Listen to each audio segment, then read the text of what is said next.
Last week on This American Life, we interview the powerful and rich that answer to no one! No one! Fucking no one! No.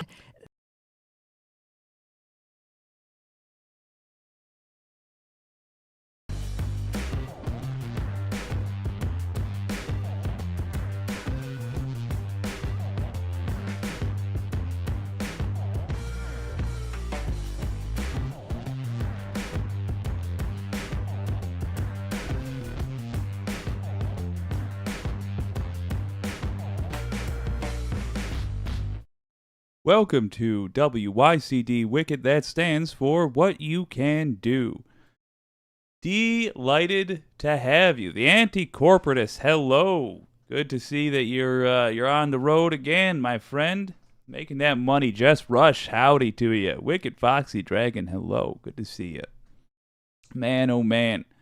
That was a clip from a compilation by of Brennan Lee Mulligan, one of the funniest fellas on the internet. He is famous for appearing on this stream just one time and getting me my only proper copyright strike violation. Oh, but he's a delight. I recommend checking out anything he's in because it's all wonderful.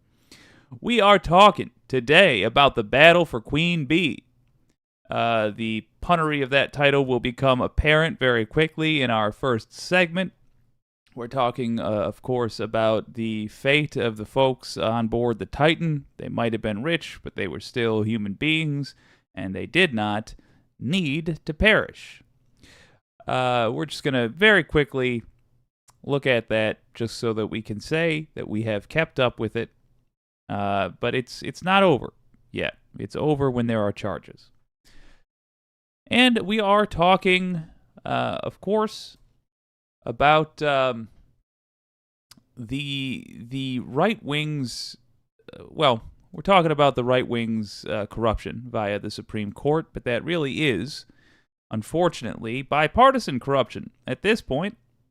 Isn't that sad? It's just far worse on the right. And we're talking about groomers and who is actually genuinely advocating for grooming kids. Because guess what? There is a group advocating for this, and it will not surprise you in the least to find out who. Let's tear into it. I'm into it. Wireless Mike says, "Hello, everybody. I'll be back shortly. I'm watching our mayoral debate. See you in a few." Interesting. Ooh, interesting. Let us know how that goes. Give us your thoughts when you get back, brother. All right. I would very much, though. This first video is too much fun. This is too good not to get started with. It's all I'm going to be thinking about unless we start with it. So let's get to it.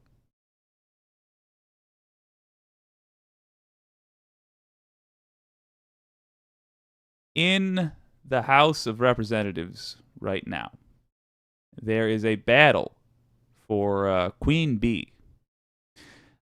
Rebel Headquarters, a wonderful YouTube channel that spun off of TYT.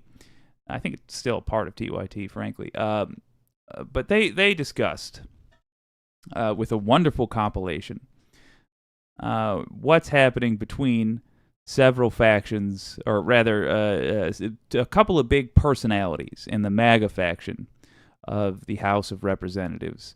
And wouldn't you just know it, when you have an entire political party that's full of con artists who scam people, they don't really care about the greater good.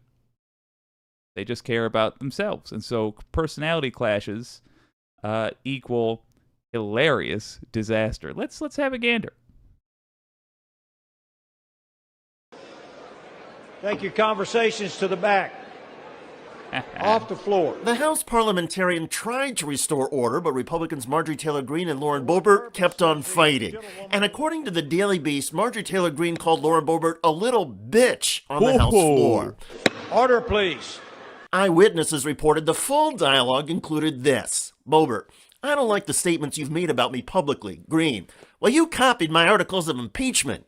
Boebert: "I haven't even read your impeachment resolution." Greene: I've donated to you, I've defended you, but you've been nothing but a little bitch to me, and you copied my articles of impeachment after I asked you to co-sponsor them. Boebert, okay, Marjorie, we are through. Green, Lauren, we were never together. I know. All right. He's going to do a great breakdown, and they took the time to put together a wonderful compilation. So we're going to watch that compilation because it's just too good. But did you hear that argument? Now, admittedly, we have a secondhand piece of information about it. It was somebody that says they were there, and this is what they said. But if it is true, what are their actual arguments? You copied me? We're not friends anymore. We were never friends. It's not even some high school shit. That's some grade school behavior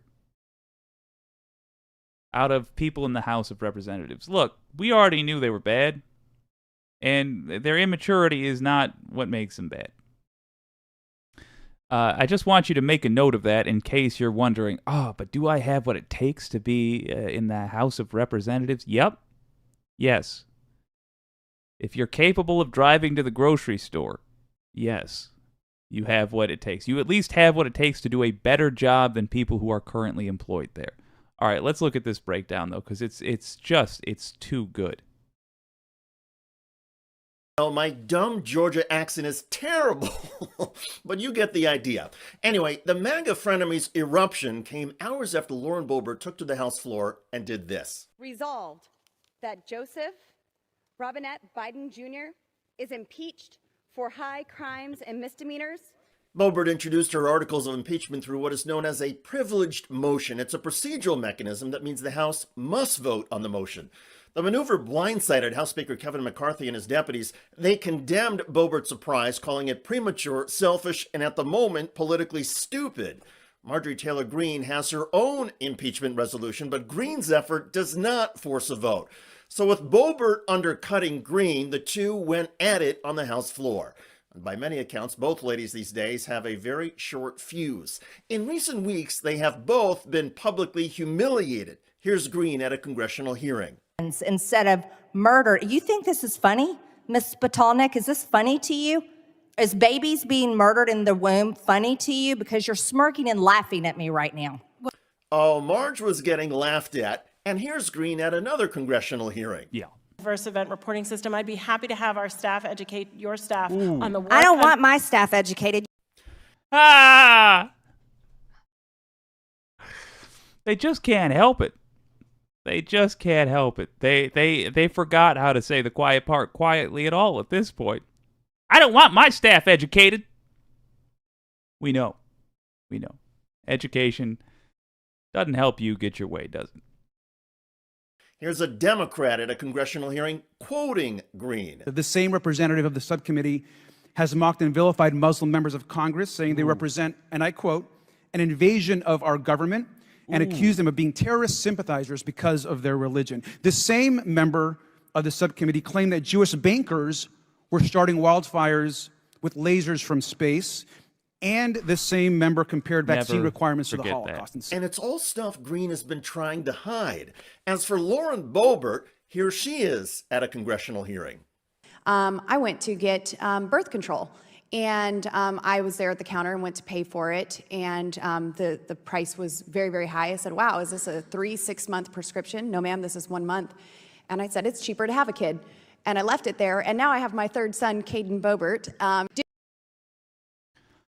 Yeah, because that's a good reason to have kids. It's less expensive. I'm gonna apparently be having sexual intercourse anyway. Hey, can't knock her for that. Yeah, it's cheaper to have kids. Well, Caden Boebert, now you know why you exist. That ain't your fault. But if you are just like a regular person, if you're just a basic human being, then you're better than your parents, and you should always know that. I'm sorry you come from filth. Some of us do. It's not your fault, but your mama's filth. Oh my God. Also, just for the record, very much not cheaper. Nope, not that. There we go. Did you or did you not decriminalize public urination in Washington, D.C.? Did you lead the charge to do so? No, the revised criminal code left that as a criminal charge. Did you lead the charge to decriminalize public urination in Washington, D.C.? No, ma'am. Around the same time, Boebert was filmed running for and missing a big vote, which he then lied about. Yeah. I was ticked off. They wouldn't let me do my job, so I didn't take the vote. And never mind the daily gaffes, false statements, poor grammar, and lunatic logic, there is the Boebert and Green impeachment effort. Democrat Jim McGovern of Massachusetts read back part of it. It claims the president is intentionally facilitating, and I quote, a complete and total invasion of the southern border, end quote. It claims that foreign cartels have complete control of our border. This is insulting to the Border Patrol agents that you claim to support, who put their lives on the line every single day on behalf of the people of this country. Get real. This is not serious. This was not written by serious people. This is about one thing and one thing only, distraction. Green and Boebert seek distraction? Actually, they are a distraction to Republicans. Here's McGovern talking about what he's heard from Republicans. To be real, though, I mean, that is the function they serve. We can debate whether or not there was an actual strategy here, but the function that they serve in U.S. politics is it's truly to be a distraction. They create chaos so that when and they do it like Bizarro to Superman. They do the bizarre right-wing kabuki theater that is dark and twisted reflection of what Democrats are doing. And the reason this is useful for the GOP in general, for Republicans in general, is because for people that don't really pay attention to politics, then what it looks like is that both sides just make wild accusations about the other side, and Democrats are just better at sounding professional about it. This is why it is very important that you be specific when you are giving critiques. So you don't just say, oh, and then the media did this. Say which organizations. Fox News lies. MSNBC and Fox and all of them, yes, they're all corporate shills. They don't all lie. And you need to be very clear about who you're talking about. And by the way, not all media is major media. There's a difference between network television and the Young Turks. In addition, don't just say, and then politicians do, and then something right-wingers do. No, that makes them able to get away with it. And that is what we want to not have happen anymore. We don't want them to get away with it. Republicans about the Green Boebert impeachment bills. Heard from many of you in private what you're not willing to say here in public, which is that you think this is an embarrassment. You can try to impeach Joe Biden all you want, but all you are doing is impeaching yourselves. You're making a mockery of this process and this institution by calling this meeting. And I just, I can't believe we're here, but anyway, we're here. Let's get it over with. Let's get it over with, say the Democrats and many Republicans. And in the meantime, Lauren Boebert and Marjorie Taylor Greene have been saying to each other, let's rumble. So how did the judges score the fight so far? Is it below the belt for Greene on the House floor to call Boebert a little bitch? You tell me. I have a feeling this fight is going to get nastier and even more low rent, just like the MAGA combatants themselves. By the way, a MAGA pastor has been urging his followers to become suicide bombers. You want to know why the Muslim... I just realized we can't pass this one up. Watch this. It's insane. Faith has had its advancements is because the Muslims were willing to die for their belief. They were willing to strap bombs to their chest. They believed in the afterlife. God, give us some men and women that'll get a hold of some passion in their spirit that says, I will lay down my life for the gospel. Check out that video at the link below. I'm David. Wild. That last part was wild. So that's just a heads up. little reminder at the end there of what they are battling to be the leaders among, that culture. They're dangerous, folks. It's silly, but they're dangerous. What can you do? Enjoy the popcorn. Be precise in your language. When you're offering criticisms, for sure, you should be precise in your language. It ain't all politicians. I got beef with almost all politicians, but it's about different things. And Lauren Boebert and Marjorie Taylor Greene, they will be of use to their party so long as they at least do that, so long as they are at least a smokescreen and make all politicians look ridiculous by association. So don't let them get away with that. But aside from that, just enjoy the popcorn. They're fools, and they are a terrible advertisement for Republicans. Good. There should not be Republicans. At this point in history, we ought to know better. Let's see what the wicked community has to say.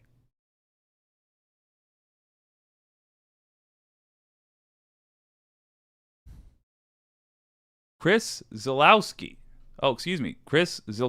says, stumbled across his channel a week ago and I'm hooked. You notice so much more than the coin talking points in these stories. Love it. Oh, thank you. I really appreciate that, man. Jess Rush. Oh, welcome, Christy. Yes, indeed. Welcome, Christy. Hello. Oh, yes, indeed. Yeah, the anti-corporate is still part of TYT as far as I know. Yeah, they are for sure.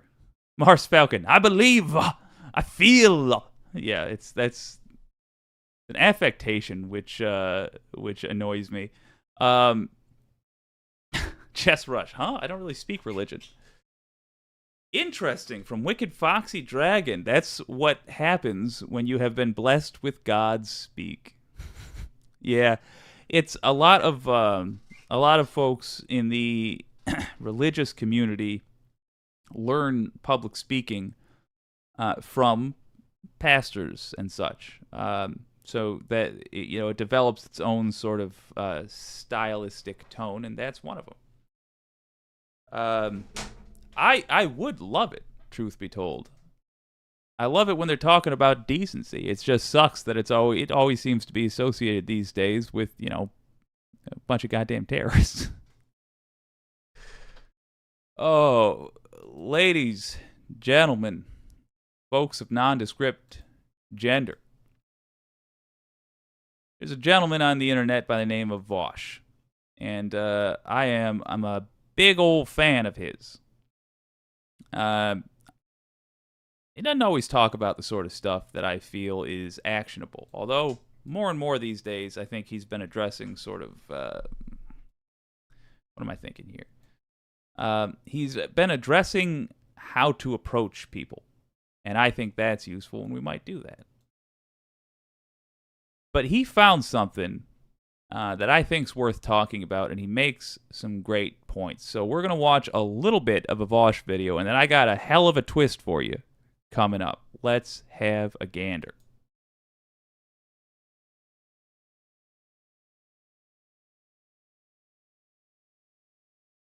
Vaush, a controversial for no particular reason guy on the internet.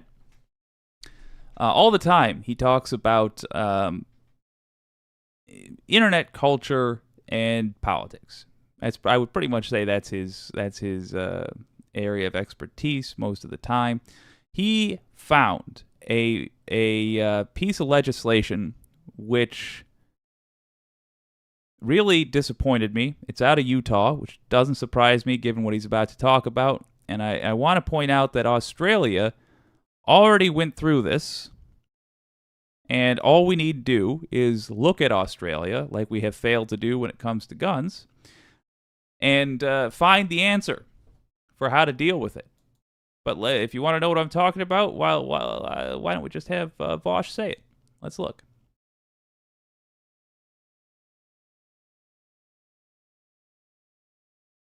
The Arizona Supreme Court has ruled that the Church of Jesus Christ of Latter-day Saints, that's Mormons, can refuse to answer questions or turn over documents under a state law that exempts religious officials from having to report child sex abuse.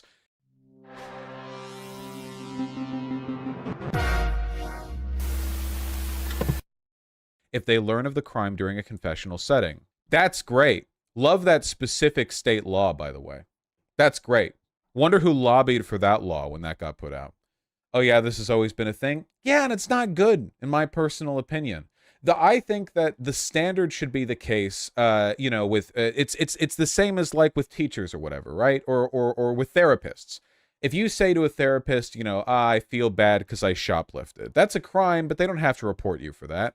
However, if you say to a therapist, planning to hurt someone, hurt some kids, whatever, therapist has to report that because you're indicating there's a threat of you hurting people in the future.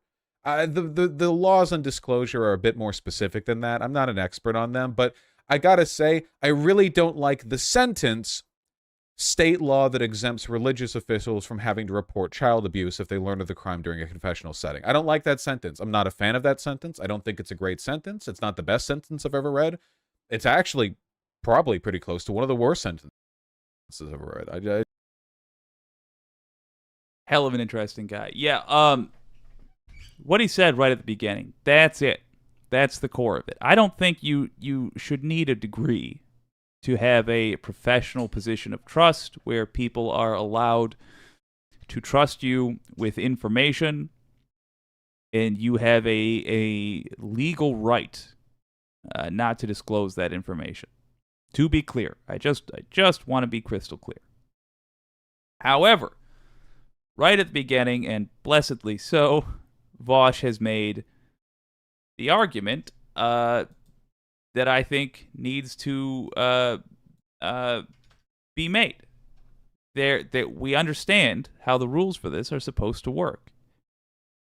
If somebody is confessing to you about something they did, fine. But if somebody is confessing to you something that they might do, that you have reason to believe they are going to do, you don't just lose your protections. You have an obligation to report it. In other words, take it to the cartoonish extreme. Somebody says, Father, please forgive me. Tomorrow I'm going to kill a mall full of people with a fertilizer bomb in my van. Okay, the priest has to go report that. The therapist has to go report that. The doctor has to go report that. Because it's not just about the person then. It's about other people.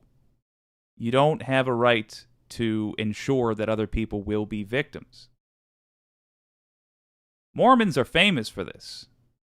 In fact, Australia, Mormon tell tale. But really weird that I'm having so much trouble pulling this up. Well, regardless, in Australia, I'll pull this up for you another time, but the actual clip, I suppose we don't need to watch it. But it comes down to this. In Australia, Mormons originally had those kinds of protections, and they got them removed. Why did they get them removed? Because it was discovered that the church, the Church of Latter-day Saints, was doing the exact same thing that the Catholic Church does. They would find out that a member had been a diddler, and they moved them to different congregations rather than report them to the police. And when the police asked if these people had been caught doing things, or if the church had records of people who had done this, that, or the other thing, they interfered with the investigation. They did have records, and they destroyed them. First, they refused to turn them over, then they destroyed them. And so, as a result, they lost their protections. And when they lost their protections, guess what? A whole bunch of sexual predators were found. And it was found that, yes, when they moved them around from congregation to congregation, the behavior did not stop. It's not good that this law was passed in Utah. I would say that Utah was uniquely vulnerable to this, given that it is basically the biggest Mormon hangout in the U.S. But we should not be allowing this to happen.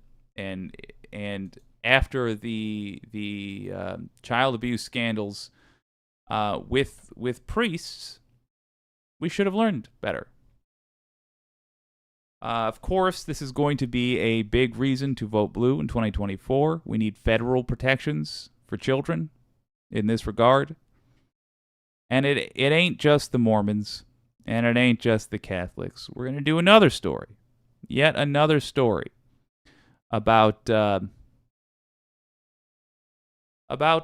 the hell? Let's call it what it is, grooming. And you don't have to take my word for it. It's the actual word of the person involved. Well, let's have a look at that. But first, let's see what the wicked community has to say.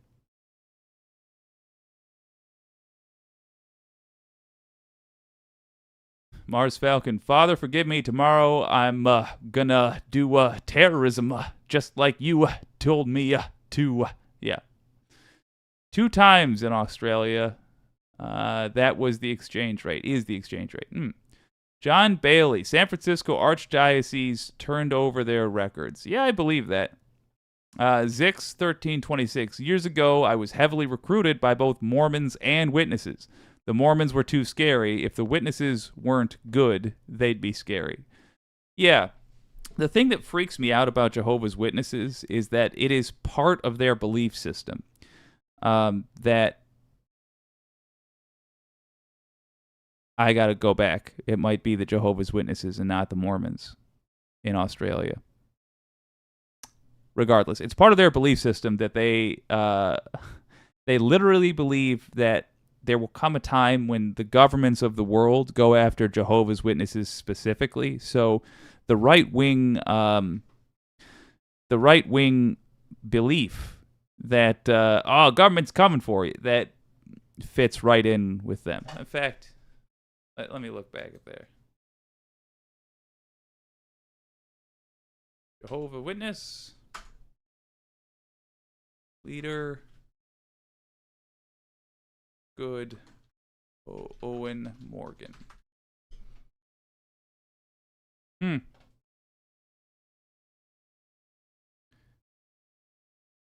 Yeah, I think it was the Jehovah's Witnesses.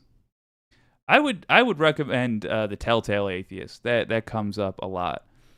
Zix 1326. The 144 stuff turned me off. Yes, indeed. Anti-corporatist. Oh my God, you guys are never going to believe who just called me. Say hi to the wife. Yes, indeed, Jess Rush. Say hi to her from your old pal Jake as well. And Wicked Foxy Dragon, I'm not sure if you're aware of this, but Zoe's a good girl.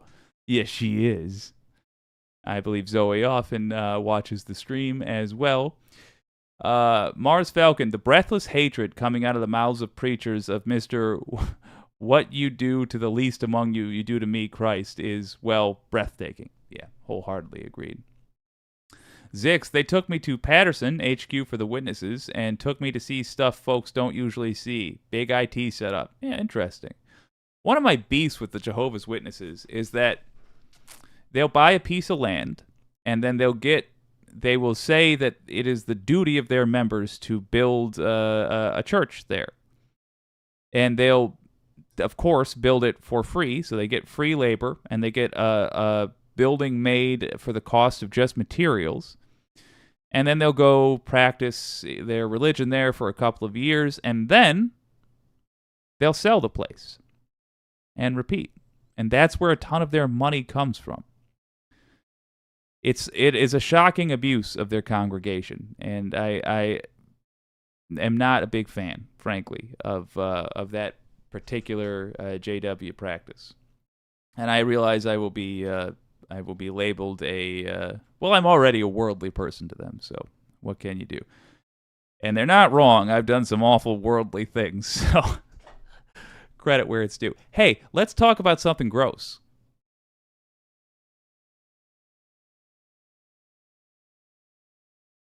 I want to be clear that this is not, in my opinion, representative of the average Baptist belief system. I just want you to know what some Baptists seem to get away with advocating for. I think some people see religion and they think, oh, hey, I've got a bunch of gross thoughts in my head and I need a way to justify it, and so I'll use this book. And that's a shame. Because I think, first of all, speaking as a non-believer, if you've got a book that you think justifies any old behavior, why not justify good behavior? Maybe because it doesn't require justification. That's not been my experience. I find you have to go out of your way to convince people with the modern mindset that something that is good for them or is good for others is also allowed. You want to pick up trash on the side of the road, you need a license. It's just the weirdest thing. Or to get caught doing a crime. But nonetheless, some people truly are abusive of religion, and ain't it funny that it is the same people that call people groomers all the time that are advocating for child marriage.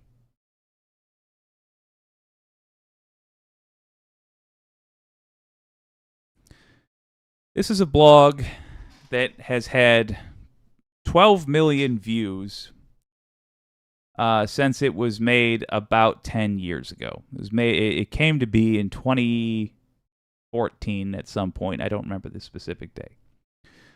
But nonetheless, it's been in existence for the best part of a decade. And in that time, it's gotten about 1 million views a year.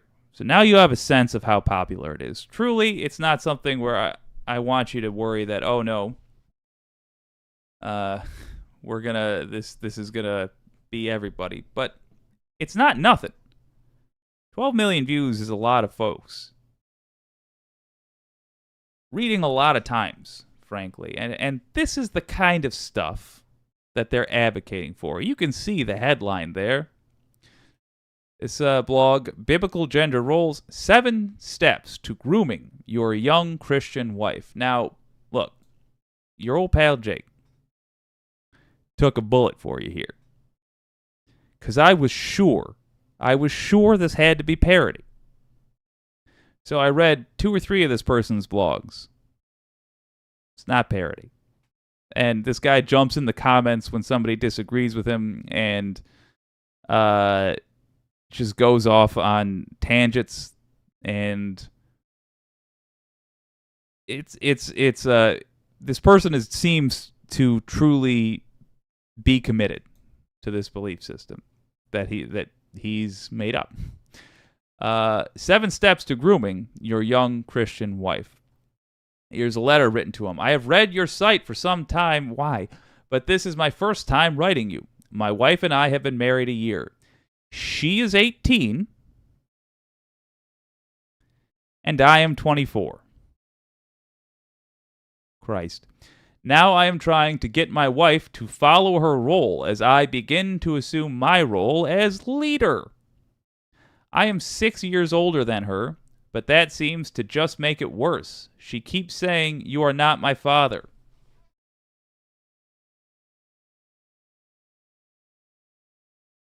She was raised in a strict family, and I guess she thinks now that she is married, she is free from all authority. I have recently put both of us on a budget. I have created a budget, and I keep my side, but she keeps overspending on hers. I read your article on 7 ways to discipline your wife. Jesus Christ. And you recommend taking away her debit card. I know I could do this, but in my view, that should be the last option. I am considering starting spanking her. I have mentioned it to her, not on the budget, but in general, and she's against it. I would say so. She thinks that spanking is treating her like a child. Yeah, the reason she thinks that is because spanking is treating her like a child. If you're an abusive parent, just slightly.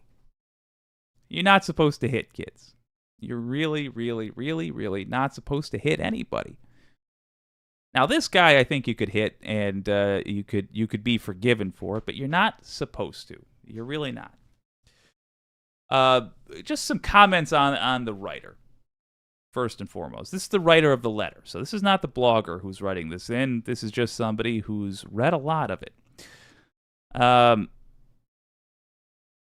This person was 23 when he married a 17-year-old. That's effed up. Don't do that. That's effed up. Second of all, she is the sort of person who says, "You're not my father." In and of itself, effed up. The fact that it seems to be actually a fair argument, effed up. The fact that you think that you discipline your wife means you don't want an equal in a relationship. You want somebody who is subservient to you, and you're not a real man then. Nobody wants a coward for a husband. Nobody wants a weakling for a husband. So don't be a weak little coward that needs somebody who's ordered to like you, ordered to respect you. It's impossible for them to truly respect you then. And I think you know that, and I think writer of this, who I just assume watches this channel as well, I think you know you don't really have what it takes to earn anybody's respect, and so you have rushed to a belief system that requires people to pretend like they respect you, but you and I both know that they don't.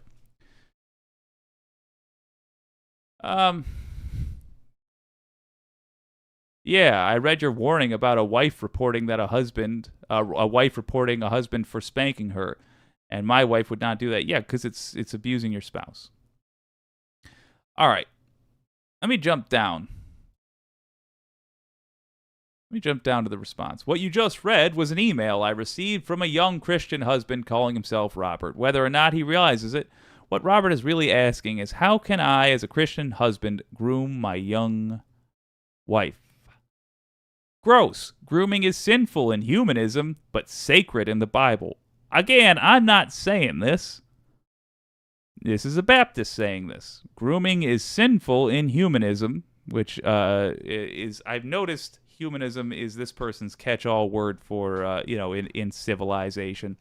But sacred in the Bible. Merriam-Webster's online dictionary, defines the verb definition of groom as to clean and maintain the appearance of an animal, to make neat or attractive, to get into readiness for a specific objective, and this fits with the traditional understanding of this word, but humanists see grooming as one person conditioning another person to allow them or someone else to abuse them. No, that's something the far right started doing recently, and humanists, as he calls it, really just decent people, have been responding to that because, this guy and his ilk have been using it as an excuse to be terrorists. They accuse random people, teachers, just regular old citizens, of being groomers, and then attack them.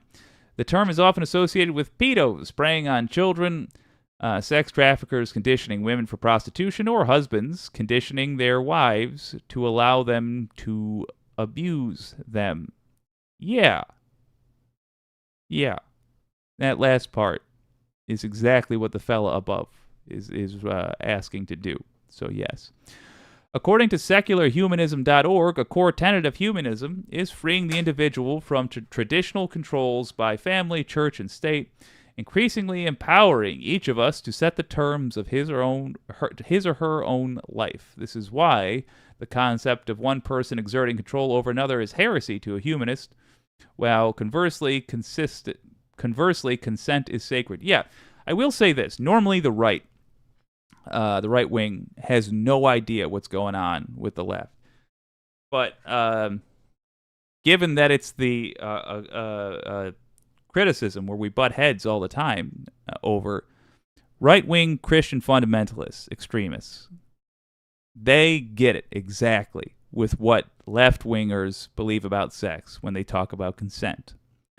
As long as the two people involved are consenting adults, we don't care. It's that simple. A child can, in fact, as long as the two people involved are consenting, we don't care. Somebody who is under the age of 18, legally, in a case where rarely I am in full agreement with everything the law says on this, federally, Christ's sake, or whatever, wherever they say it's 18, I am of that belief. I personally don't think if you're over 25, or if you are 25, you should be interested in anybody with the suffix teen used to describe their name, even if it's 19. I think you ought to be a little more ambitious than that. You ought to be interested in somebody that's seen a little bit of the world. But if you're under 18, you can't consent. It's impossible to consent because your brain isn't done baking yet inside your skull. So yes, they got it right. As long as we're talking about consenting adults. And again, I'm stressing that I'm being somewhat repetitive with that phrase. Then yes, the left is fine with it. Conversely, though, they're not interested, these folks, with consent. Right-wing extremists are only concerned,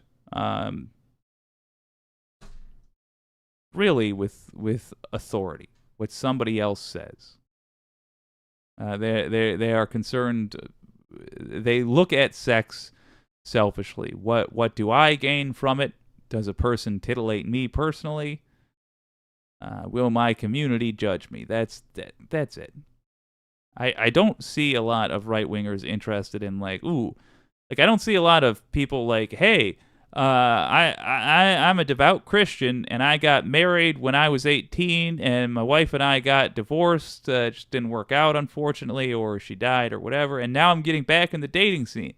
How do I see if I'm good at sex? How do I please a lady? I don't see that very often. And it's not that I believe they're naturally great at it. It's not been what I've heard. What I see is how do I make a woman like me? It's messed up, man. And this is why grooming is a trigger word for humanists. But from a biblical perspective, grooming, when used in the sense of a husband conditioning his wife to be in complete subjection, I think he means subjugation, to him, and molding her behavior to his preferences is not evil or immoral. Yeah, it is, though. But rather, these actions are righteous, holy, and required of husbands by God. Remember that Merriam-Webster's online dictionary definition of grooming was to clean and maintain the appearance of an animal, to make neat or attractive, to get into readiness for a specific objective. Yeah, talking about animals there, chattel and what have you. And now let's compare that definition to what the Bible calls husbands to do towards their wives in Ephesians 5:25 through 27. Husbands, love your wives even as Christ I'm reading this for a reason. You'll see in a second.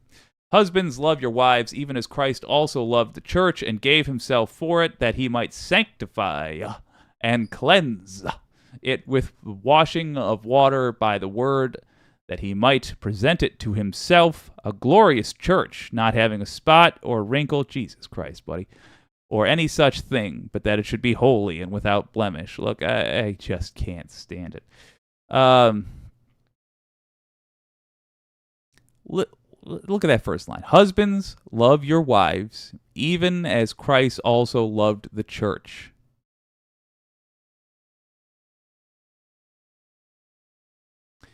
In the church, what do? Well, you worship Christ. So, husbands, love your wives, even as Christ also loved the church. How does this person expect to be viewed by his wife? Holy crap. Pun intended. Look at the striking parallels between the way God requires husbands to love their wives as Christ loves his church, and what grooming actually is. Jesus. So we can rightly say, as Christians, that the biblical call for husbands to wash their wives with the word of God, you get it. Important prerequisites for grooming your young bride. Just look at this. I mean, it goes. I'm not going to read you all this crap. Grooming works best with young wives. Unlearn what your culture has taught you. You must learn to embrace biblical gender roles. Seek out a male spiritual spiritual mentor. Yeah. Hey, guy. What do you think? Should guys be treated like kings and not have to do anything, not be of any value to anybody? Oh, you do? Okay, interesting. You must teach your wife biblical gender roles. Get your wife a female spiritual mentor if you can find one. Oh God, get him a Ghislaine Maxwell for sure. Mold your wife into the glorious wife you want her to be. Okay, it's gross. Discipline your wife, Christ. Here's something interesting. Let's pop down to the comments. Christ almighty.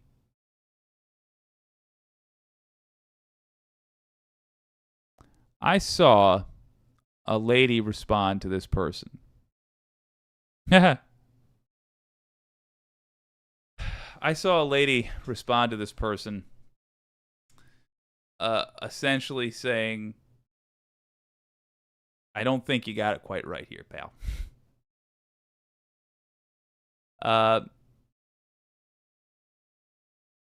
And I think she kind of nailed it. But what's more interesting to me? What's more interesting to me is the fact that I'll look for it on my own time.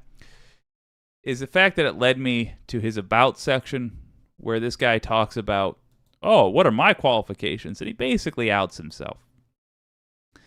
And he says that he has really no qualifications. He said he was interested in theology in college. He said he was interested in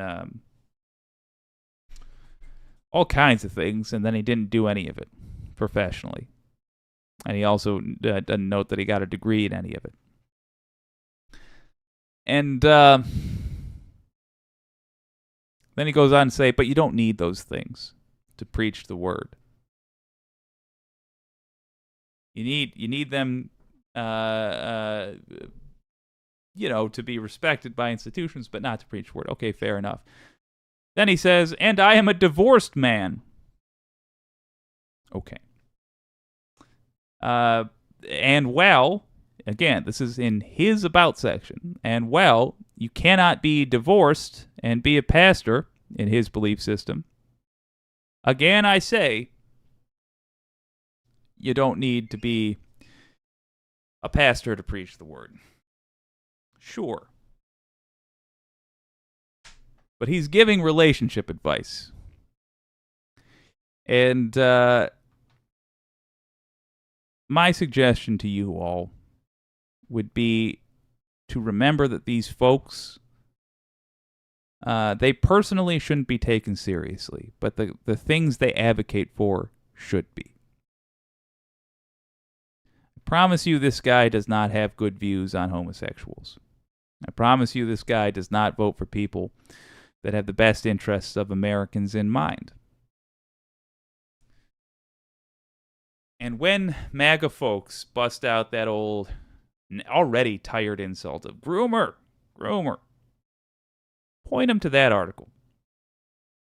And point out that there really is only one group in the United States that is for grooming, that has advocated and continues to advocate literally for grooming young people. Guy got married, the writer of the letter to that fella, was a legal adult when he got married to somebody who was not. And oh, hey, by the way, a lot of southern states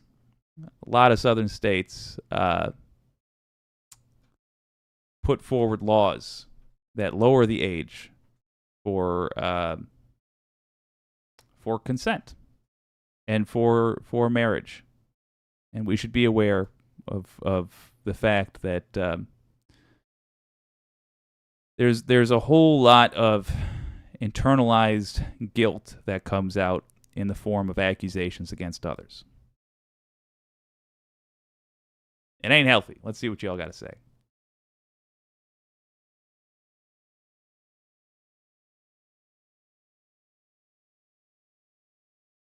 Wicked Foxy Dragon. Now, forcing marriage is wrong, but do we know about the wife except that she was 17 when she got married? I missed that part of the story. No, we don't. We don't know anything about her. Surprisingly, shockingly, this guy did not have much to say about who his wife is, aside from what her age is and the ways in which she is imperfect in his mind. Shockingly, he's talking about her like a car he bought. Ridiculous. The anti-corporatist. Hey, I don't remember whether I told you guys this or not, but some random thing popped into my feed the other night, and the guy was saying that in the Bible where the God said that he made Eve out of Adam's rib, that word for rib, I saw this as well. I think I saw this because you did mention it. The word for rib could also be translated into something more egalitarian, period. I want to say of equal measure. Yeah.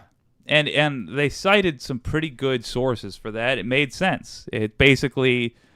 the word used could be translated to rib, but it would be doing a lot of work, and it's not used that way anywhere else in the Bible. Whereas, essentially, another way to put it is God took half of Adam and made Eve. So the word used for rib could also be used to mean like half or other side. And that actually makes more sense to me. And I think that is a worthy watch. I'm not sure if we're going to do a whole thing on it this channel. Maybe we'll do it like on a bonus stream where we just watch together. But yeah, that great suggestion, and it was a fascinating watch. Wicked Foxy Dragon. The sad part, though, if the roles were reversed, this would not be discussed. Oh yeah, Wireless Mike. Sorry, I'm a little behind today. No worries, brother. No worries. And I do want to say, I mean, the usual disclaimers. Is it possible that there is a scenario where a guy who's 25 can marry somebody who's 17 and it's not totally effed up? Yeah, it's possible. I don't think it's common.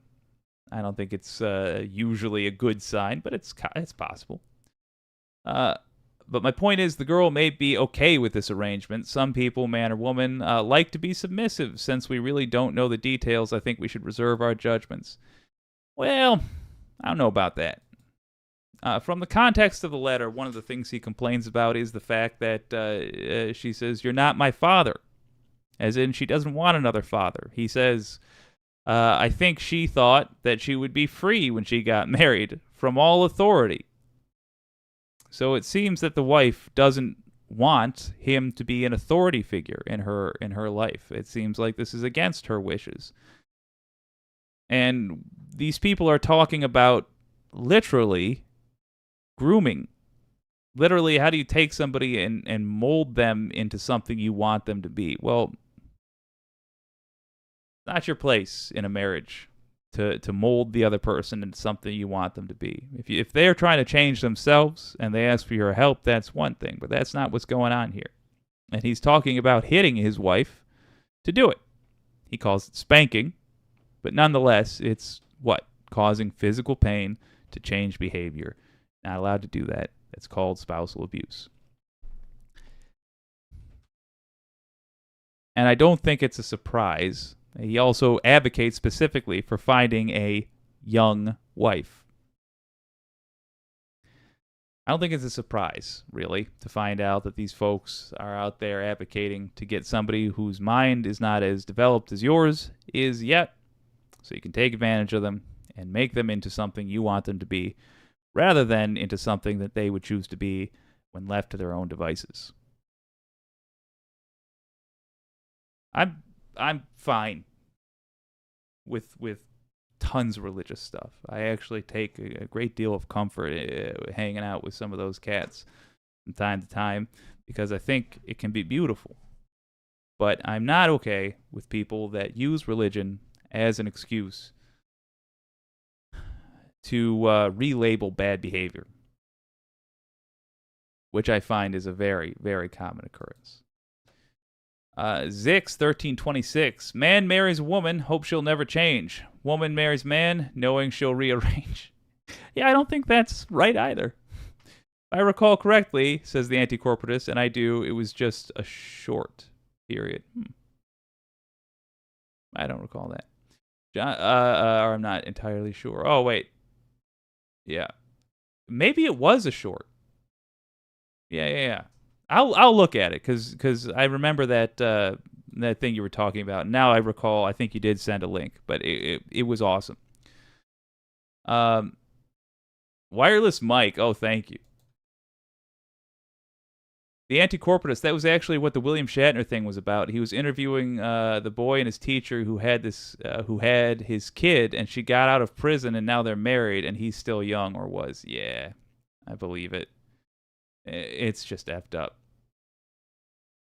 And for the record, very much not against the general idea of spanking your wife, but being the insufferable lefty that I am, it's got to have consent involved. Hell, you got consent involved, you go crazy. Spank somebody else's wife, so on and so forth. Have a ball. But, come on. Consenting adults. Well, based on the fact that my headphones have disconnected and refuse to connect, I think we might end this just a tad early today. Maybe I'll do a couple bonus uploads at some point. I do want to show you one thing, just to prove that it's back and to apologize.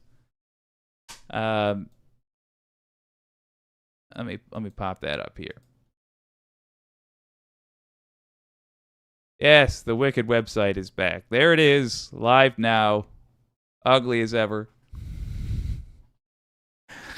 and with a not at all latest video up. But yes, I have finally paid my bill, and I paid it for a whole year because I will absolutely, damn it, because I will absolutely forget again. So yes, WYCDnetwork.com is back up. The emails are going to come flooding in now, and I will attempt to answer them. But as I get this all sorted out, just want to remind you, this has been WYCD Wicked. That stands for What You Can Do. I'll see you tomorrow, which, let me just check here. Oh, yes. Well, tomorrow's Friday Peace Talk. So if you have anybody that you think we should look at the media they're watching together, invite them to Friday Peace Talks and have them drop the media in the Google Sheet. We're going to be nice. We're going to be nice to visitors tomorrow. We're going to be mature-ass adults, even me, believe it or not. And we're going to talk about the media that we're watching so that we can critique it together. And we can give them some honest opinions about it. And also, it's good to know what a more diverse group is watching. And we're also going to invite them to critique media we enjoy. So invite your friends. Friday Peace Talks. That is tomorrow at 9 p.m. I will see you there. This has been WYCD Wicked. That stands for What You Can Do. My name's Jake.